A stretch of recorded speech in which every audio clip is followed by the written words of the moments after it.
sa páči, kto má záujem, vidím vľavo ruku v druhom rade.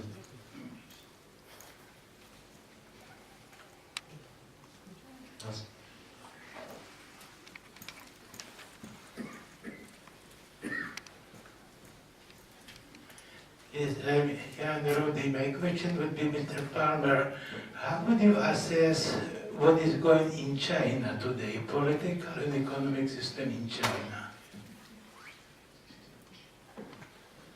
So the question is this working? Okay. About what is happening in China. That's a very deep and serious question. After Mao died, actually before he died, Chinese were already abandoning communism by eliminating the communal system. There are some very good studies of this, one by a Chinese political scientist at the University of Hawaii named Kate Zhao, how the peasants transformed China. The women would not marry a man who would work in the commune. It was a dead end. So they insisted you go to household production. You could have some pigs around your house.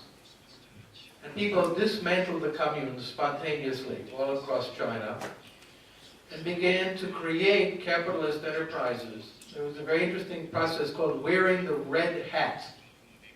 You organized a communist workers' collective, but it was really a private firm. But you wore the red hat. You were communists, but people owned it. And you had employees, so they reinvented the business firm. Deng Xiaoping understood what was happening. And he saw a parade and got in the front of it to lead the parade. And he did something very great in the process. He helped to liberate 1 billion people from this horrific system. But he insisted on the leading role of the Communist Party. After Deng Xiaoping, they created a system of collective leadership. Not a democracy, but multiple voices within the party. So there were different factions, and there was real discussion when the doors were closed. Then we came to a decision. We're all Communist Party leaders. We made a decision. We went out and we announced. But inside the room, there was quite free and open conversation. Not democracy, but not what they had under Mao. And China prospered tremendously from this. They opened business, they allowed people to create new firms, and it has been an amazing transformation. Every year I've gone to China, I'm just amazed at what they have achieved. The political system, however, has not kept up. China is bleeding millionaires. People are leaving China. Very talented people, entrepreneurs, business people, you make your money and you get out. Because you're afraid there's no security of ownership. So huge numbers of Chinese people are going mainly United States, Canada, Australia, New Zealand, and United Kingdom. Mainly Anglo-Saxon countries, but not exclusively. So China is hemorrhaging scientists and entrepreneurs.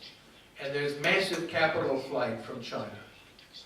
Xi Jinping has decided to eliminate collective leadership and create a one-man system.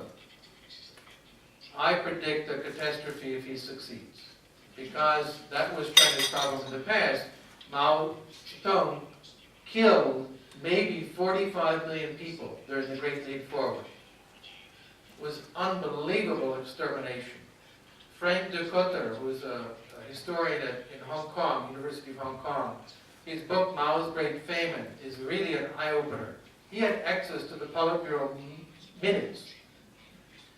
They've been under lock and key for all these decades, but there were Politburo members from the regions who died, and they left the minutes of the meetings in the regional party headquarters, and no one knew they were there.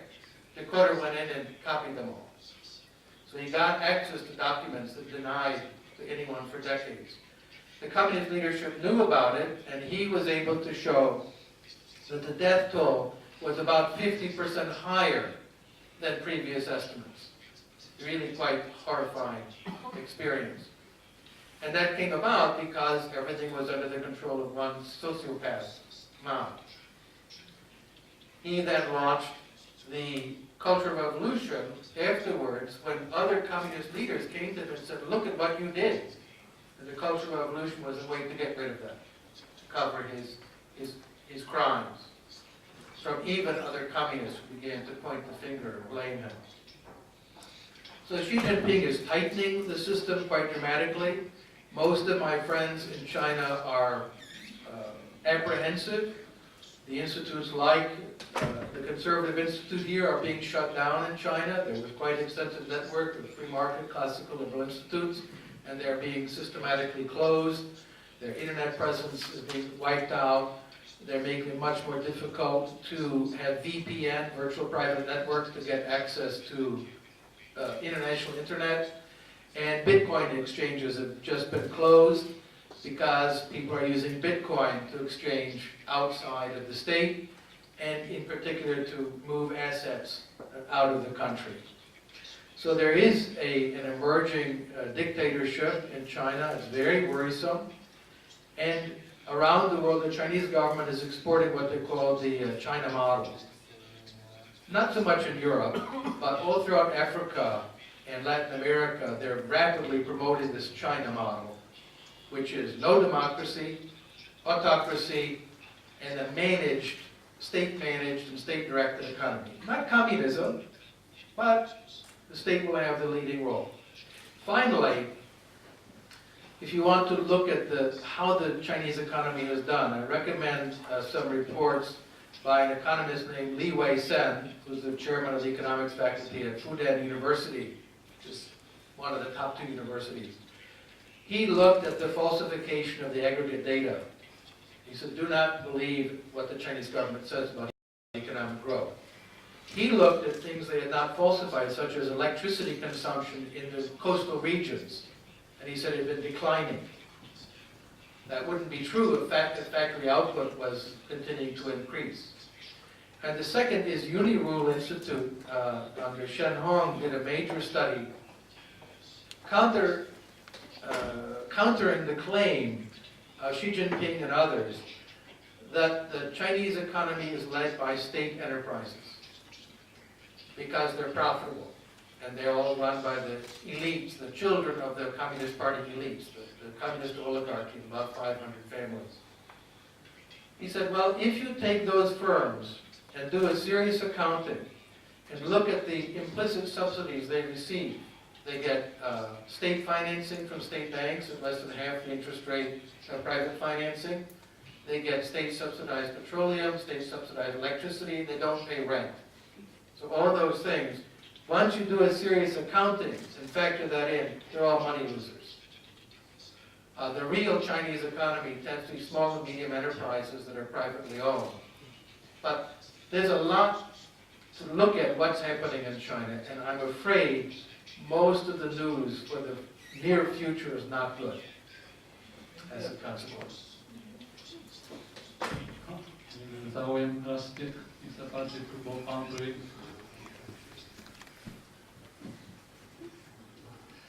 Večer, Gréze.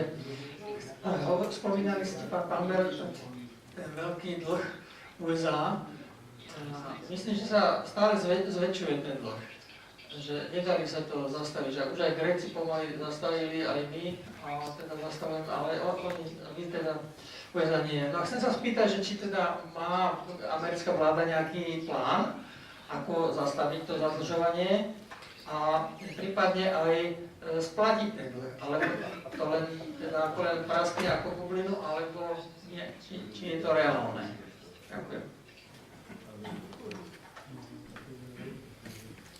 I wish I could say there's a plan, but there's not. It's going to get worse.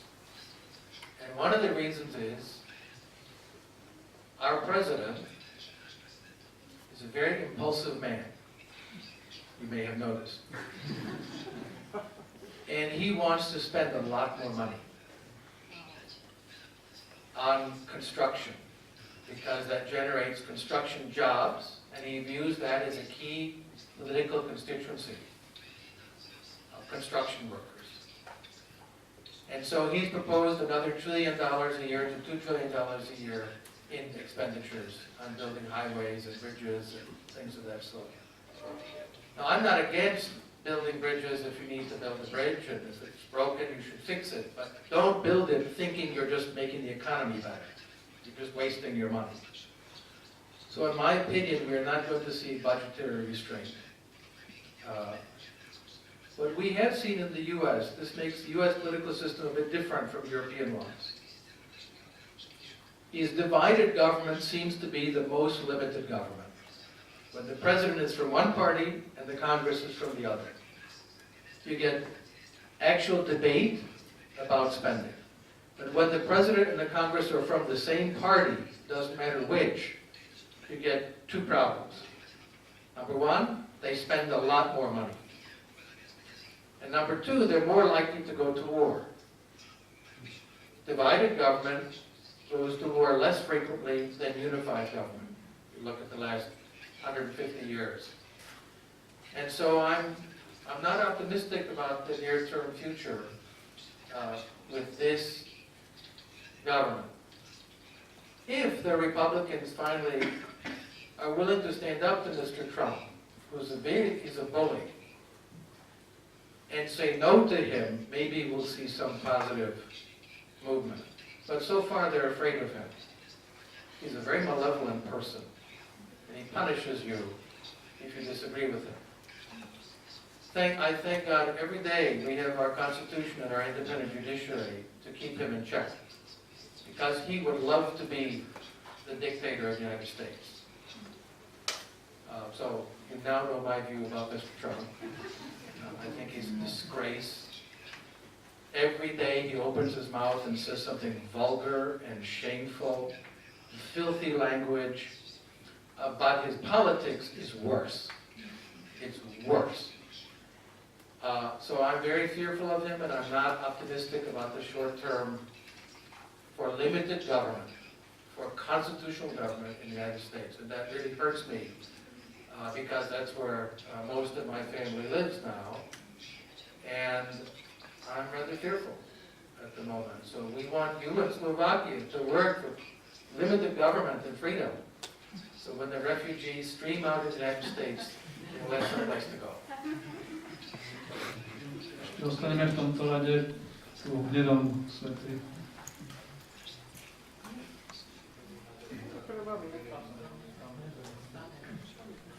Ja by som sa opýtal angličtine, I would love to ask in English.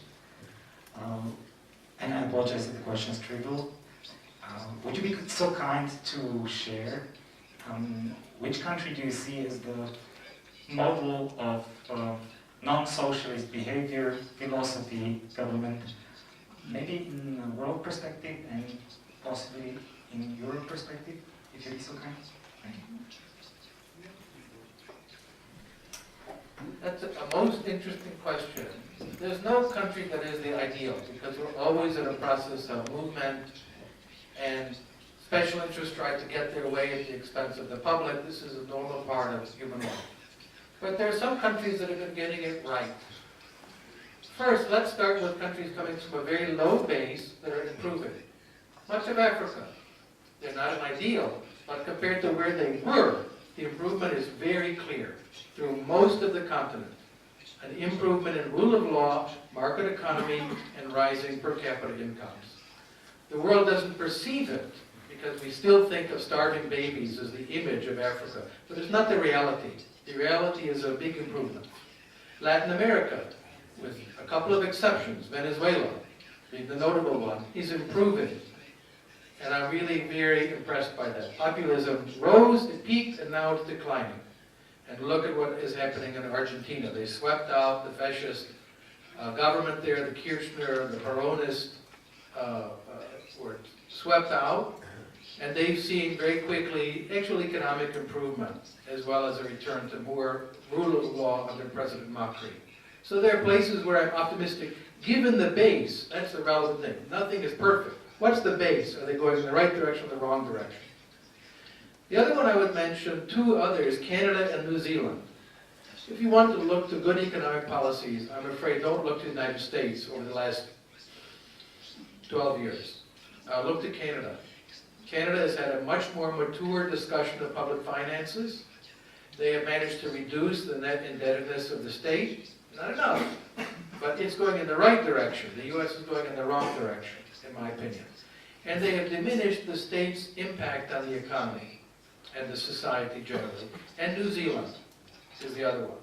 They had a very serious crash, 1974, 1978, when Great Britain joined the European Union. Now, Great Britain is leaving it. But when they joined, it was a disaster for New Zealand because they lost access to their market. And a nationalist government produced all kinds of crazy populist policies that were extremely destructive, protectionism, and so on. And it was the Labour Party of New Zealand that led them in the right direction, a free market direction, under Sir Roger Douglas, who was a Labour member. But he understood the need for open markets and free trade. And then later, the Conservatives, Ruth Richardson, who was the finance minister after him, they worked together. And like in Canada, there was an adult conversation between the center-right and the center-left. And it led to great improvement in policies. So New Zealand, I think, is really quite an attractive place. If you ever want to go someplace, it's beautiful. Don't go during earthquake season. It's not so nice then. But it's a fabulous, wonderful country. And they've gotten things pretty much right, or at least the right direction. In both of those countries, there was an adult conversation between center-right and center-left, based on numbers and reality. This has not happened in the U.S., I'm sad to say. The country is so polarized between the right and the left that they barely talk. There was more conversation under Clinton because we had 6 years of a Democratic president and a Republican Congress. And they had to talk. During that period, we had budget surpluses, so the debt went down slightly. We had more free trade.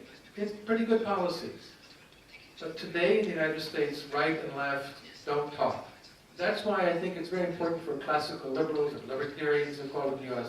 to play a role of being the grown-ups in the room and saying, let's talk about reality and not who could be the most insulting to the other. I'm not optimistic with this president. I think he has to go. We have to get rid of this thing in the White House. Because all he does every day is launch a personal, bitter insult against other people. The one about football just yesterday. Unbelievable. He wants to fight every single day to pick something.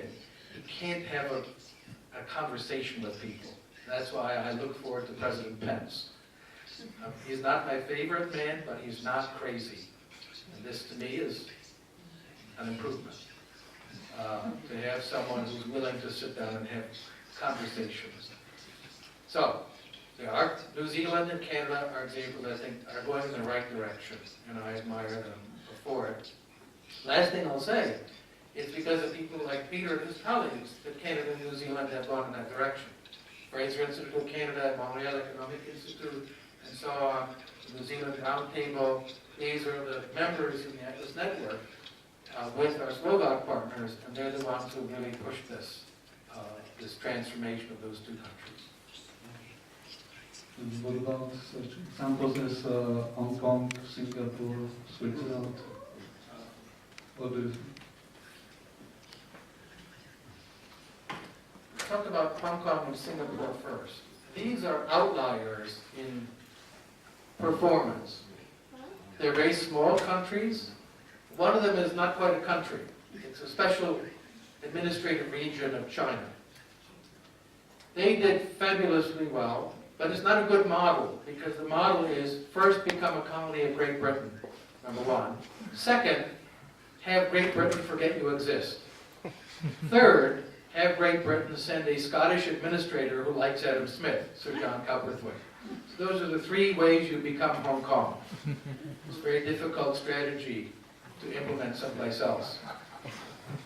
So it's not a good model, in my opinion. There are some things to learn from it, but we can't copy it. Singapore is also rather interesting under Lee Kuan Yew. I'm of two minds about Lee Kuan Yew. On the one hand, he made Singapore a very wealthy, good place to live.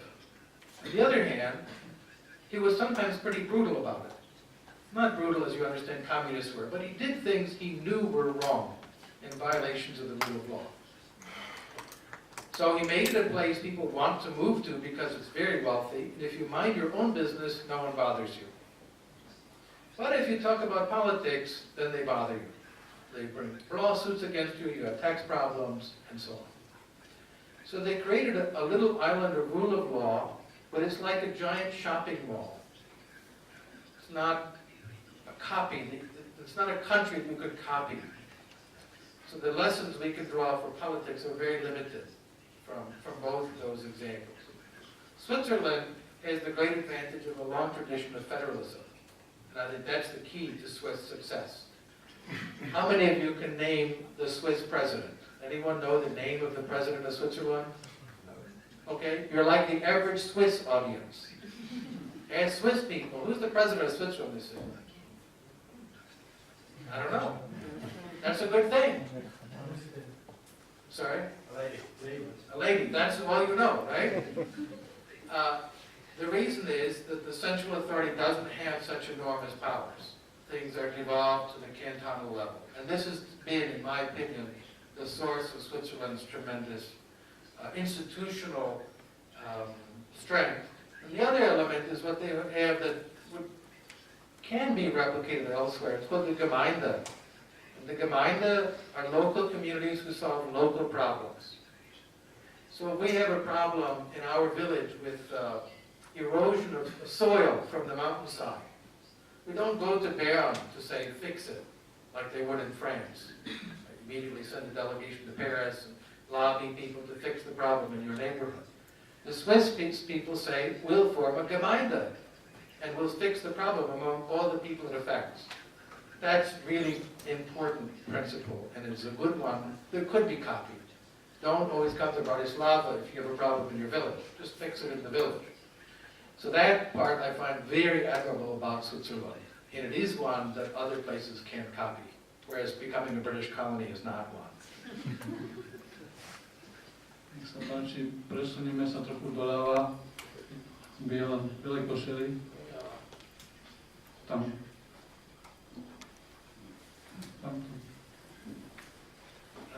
Tomáš Christopher English. Professor Palmer, I admire your ability to combine a history of thought with social analysis, so let me try your abilities once more.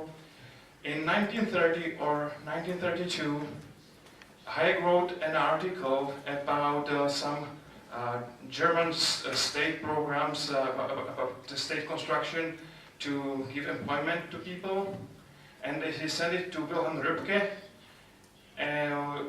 criticizing the program, and he noted that, well, Röpke, it's up to you, you live in the country, it's up to you to decide whether to publish the article, because if it's going to worsen the political situation in the state, don't publish that. And Röpke chose not to publish it. In this, a question is implied. Isn't the time to do reforms just at the brink of catastrophe or after it? Because I don't know this essay, I can't comment intelligently on that particular case. There are times when you face a dictatorial state or an emerging dictatorship where discretion and wisdom are advisable. So I don't presume to dictate to other people what they should do in their own country. When I came to communist countries, I asked my hosts, what should I do to be helpful to you and not hurt you? Because I don't want to do something harmful to other people. When I go to China, I ask very carefully, what is acceptable and what is not? Because they know, they're the ones who go to prison or lose their jobs or their children don't go to college or whatever. So I'm very careful to think about the context in which people make decisions. And I try not to judge people by standards that do not apply to me. And they're the ones who bear the risk. But I do think generally it's important to be bold about the truth. And if you believe that the state is heading towards bankruptcy, you should say that. You should be clear and bold about it. I think that the welfare states that we know today are heading to a crash. I don't know when. If I did, I'd become very rich because I'd go into the futures market and act on it. I don't know that. So anyone who tells you they know it is deceiving you. Timing markets is not possible. It's a matter of luck. But I think that we are going to have some very serious problems. And now is the time to be honest about budgetary questions. Now is the time to say, there's not enough money in the budget to pay for these promises. And the answer is no. Now, how do you do that if you're a Democratic politician? So we'll set aside a professor. But if you're a Democratic politician, you say, if I say no, they won't vote for me. Sometimes that's a risk. But if you were right in the past, they might come back to you. That's one thing. And second thing is, voters actually have a greater appetite for honesty than most people think.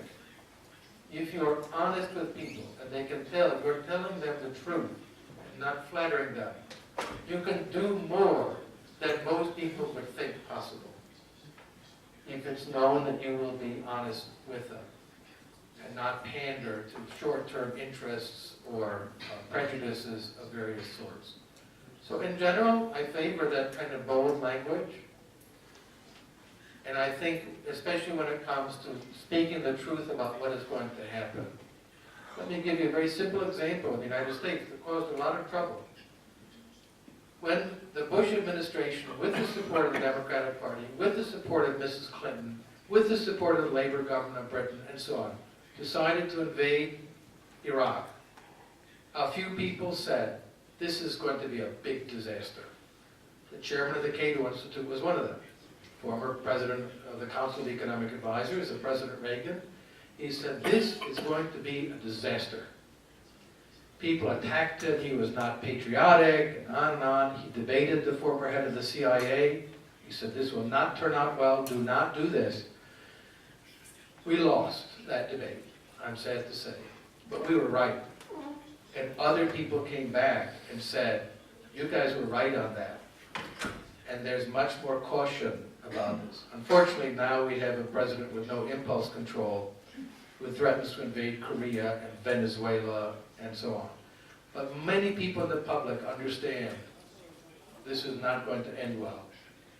So saying the right thing at the right time, not being quiet because there's a well of support for going to war, that was the right thing to do. I'm very sad we were not successful in stopping that war. But I'm very glad that we were that outspoken about it and did what we could. Mr. Pači, v jednom kabáte.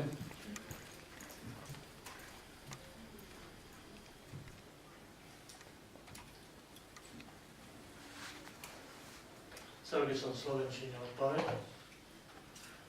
Pán profesor,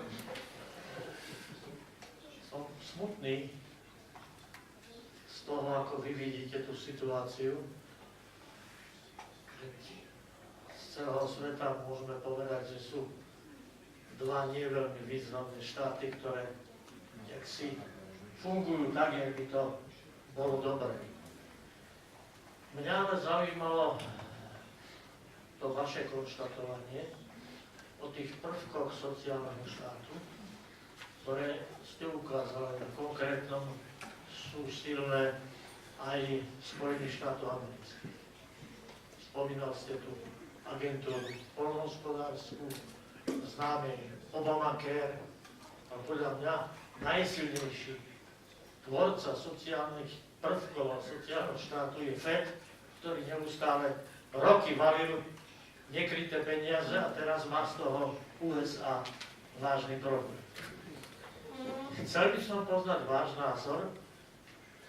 Vy ste pri jednej odpovedi už naznačil, z čoho som ešte smutnejší, že momentálny stav politického systému v USA nedáva nádej na vyriešenie týchto kľúčových problémov. Ako vidíte aké prvky a momenty v systéme americkej demokracie, ale predovšetkým v systéme hospodárskeho, teda trhového mechanizmu USA, ktoré môžu vytvoriť nápravu týchto skutočne negatívnych, na obyvateľstvo dopadajúcich negatívnych momentov a aká je časová prognóza ich riešenia. Pretože Nový Zéland a Kanada svet nezachránia.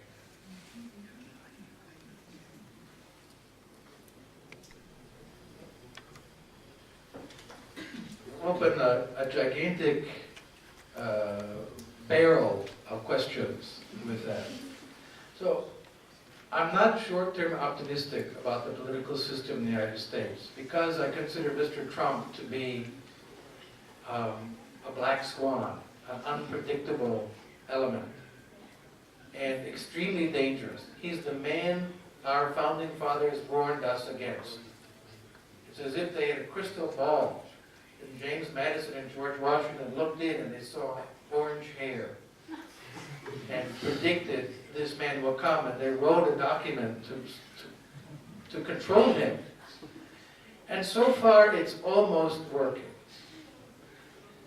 So I'm very optimistic about the strength of the institution. I shouldn't say very. I have some optimism about the strength of the institutions. The independence of the judiciary, in particular, is very strong. And American judges will not take orders from a dictator. Also the military. I never thought in my life I would have discussion with military officers. What will you do if an illegal order is given? But all the military officers I've talked to have said, we will not follow an illegal order from this man or anyone else. He would love to do that and order arrest of his opponents. This is the man he is. But the military is actually quite true. Their oath is to the Constitution. Trump always says, I like him, he's loyal to me. I like that senator, he's loyal to me. And in the American system, you take an oath to the Constitution, not to the president. Right? This is a very important civic, cultural element that is still pretty strong in America. So that gives me some hope for the future. The economy will continue, I think, to produce innovation. And this is a very good thing. Partly because the U.S. has an open immigration policy relative to some other countries. And when you go to Silicon Valley, you meet people with American names. Lee, Wang, Singh, Jin, and so on. They take the best, smartest people from all over the planet, and they're hired by American companies. Although Trump wants to stop that. He's trying to squeeze this immigration of very brilliant people, which is a strength of the American economy, that they attract geniuses and engineers and mathematicians and entrepreneurs from all over the world. So the economy will continue to produce innovations. And innovations are what drive economic growth. So in that sense, I'm not that pessimistic. There's no political will at the moment to address long-term structural problems of spending. That, unfortunately, is just not happening. I was hoping if we got a different president, we would have that conversation by now, but we got this man. And he's unable, you cannot hold his attention long enough to talk about such matters. So there's no, through the whole course of his presidency, there'll be no discussion of budgetary restraint. It just won't happen. When it comes to tax policy, the U.S. has quite high corporate income taxes, among the highest in the world. This has led to a lot of distortions in the American economy. There's been talk of bringing the American corporate tax system at least in line with the average for OECD member countries. But Trump is so inept, I don't think he can make that happen. He keeps insulting the members of Congress, and they don't like it. So he's so incapable of normal political bargaining, I feel we will not get that. We did not get the repeal of Obamacare, which is slowly dying because of Trump. I think any other Republican president would have done it, but not this man. He can't. His ego is just too big for it. And he made announcements by tweet. So presidential policy is set between the hours of 5 and 7 in the morning, when the president gets unsupervised access to his Twitter account. And then he sets national policy by tweet. It's astonishing to watch this happen. I remember he sent out 5 tweets, 4 of them on Obamacare, and the last one was an insult to Arnold Schwarzenegger. This is how the White House works. So I don't see movement. I think we're going to have to wait for another president, which I hope will be before the next election, frankly. But if not, we'll have to wait for the next election and have a normal human being who respects the Constitution in the White House. But I don't want to sound too pessimistic about that. And by the way, Canada is a really big country. It just doesn't have many people in it.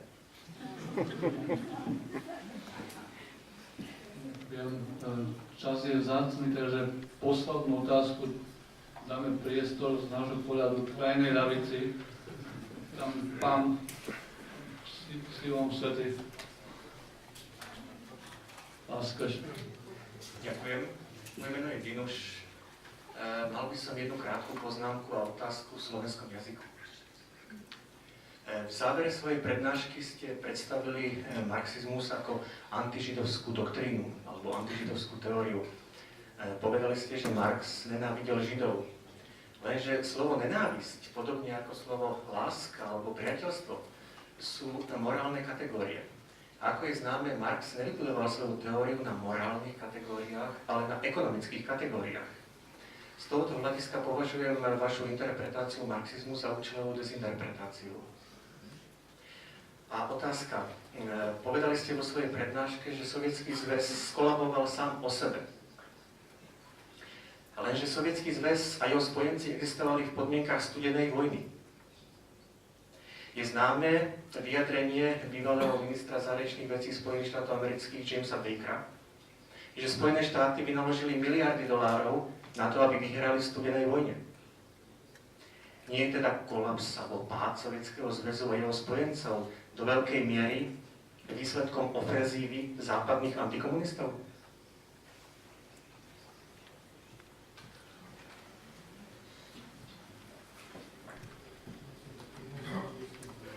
Those are very interesting and thoughtful and insightful comments, and I disagree with both. but I respect and understand what you're articulating. The first point is very common, by which I mean it is the normal interpretation of Marx. Having spent a fair amount of time going back and rereading Marx's texts from the 40s and 50s, I think it's wrong. Marx came to a moral condemnation of the market economy before his economic critique. And later, the economic critique was put together to justify the moral position. Because everything he says all the way later in the 1870s, he's already saying in the 1840s. In the 1870s and later in the 80s, Engels says it's all based on the study of history. But in 1841, he had not read very much history, but he had the same conclusion. There was a Marxist professor at Oxford University who was one of my supervisors. He was a communist. And when I say that, some people say, oh, you sound like a McCarthyite. How can you call him a communist? Well, he was a member of the Communist Party. That's why we called him a communist. He later quit because he considered the Soviet Union insufficiently totalitarian, which is an interesting angle. But he said he became convinced Marx had a moral critique but did not know he had a moral critique. He convinced himself later it was all based on his economic theory. If you'll notice, in the third volume of Capitalism, by the way, at the very end of Marx's life, he's in despair. Because the system becomes incoherent. in a nutshell, there's this problem of the central contradiction of Marxian economics. I'll try to be very quick. If all surplus value comes from exploitation of labor and not from capital, because capital only reproduces the amount of labor necessary to produce it, so there's no profit from capital. We would see different rates of return in different industries depending on whether they're capital intensive or labor intensive. And a labor intensive industry would be systematically more profitable than a capital intensive industry. But that's not true. You go out in the world, the rate of return on capital, whether you spend it on labor or machines, is the same. It tends to be equal. So in the third volume of Capital, he addresses this. It appeared after he died, and Engels completed it. And it contradicts the first volume at a very deep level. The theory is incoherent. It cannot explain, in my opinion, just about anything. Marx is a very smart political writer, and I admire his political reporting on French politics. It's very insightful. But his economics is just a catastrophe. It's an intellectual disaster. So I don't agree that it's fundamentally an economic critique. It's a moral critique that then goes out and picks up pieces of economic theory to create a structure. But the structure doesn't work, and Marx himself knew that at the end of his life. The second point about the Cold War, the United States and other allies, but mainly the US, spent huge amounts of money. And the account you gave is partly true. The expenditure did not have a big impact on the Soviet Union, except insofar as the Soviet Union tried to match it and could not. So the big moment, and here's where I give Ronald Reagan some credit, was the so-called Star Wars initiative, which never worked, still doesn't work now. But he said we will have a capacity to shoot down missiles from space with lasers and so on. So far we don't have that. But Gorbachev gathered the top leaders of the Soviet Union and said, why can't we do that?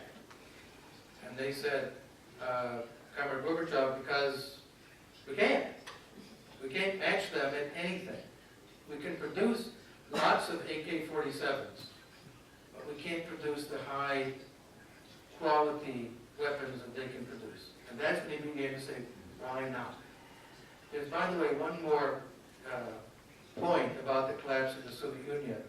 The Politburo minutes that were copied by Vladimir Bukovsky when he had access to the Politburo archives during the trial at the end of the Soviet Union and in the Russian Federation, he was given access to Politburo documents, and he took pictures of them. They're now closed again. But we have some of these.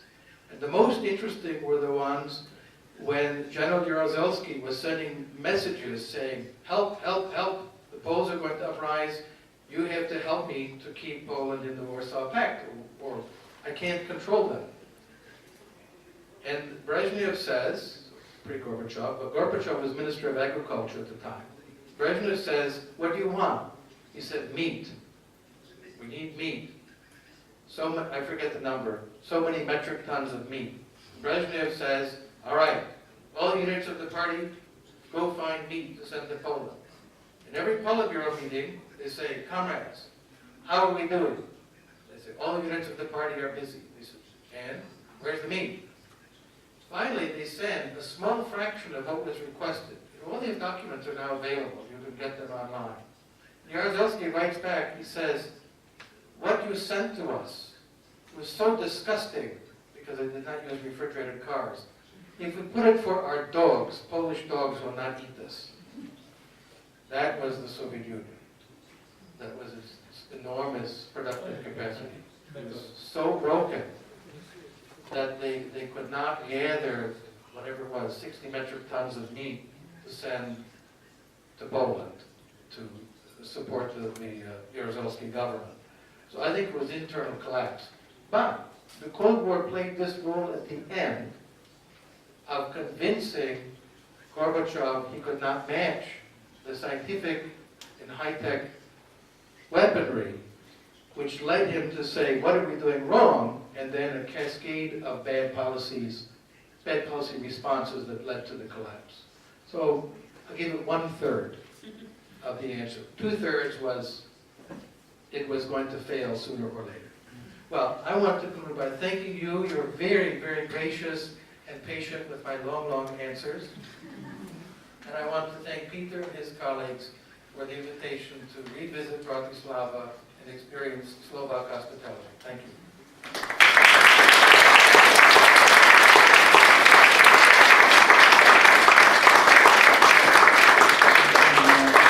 I would like to express thanks to you for your excellent lecture and answer. Thank you very much.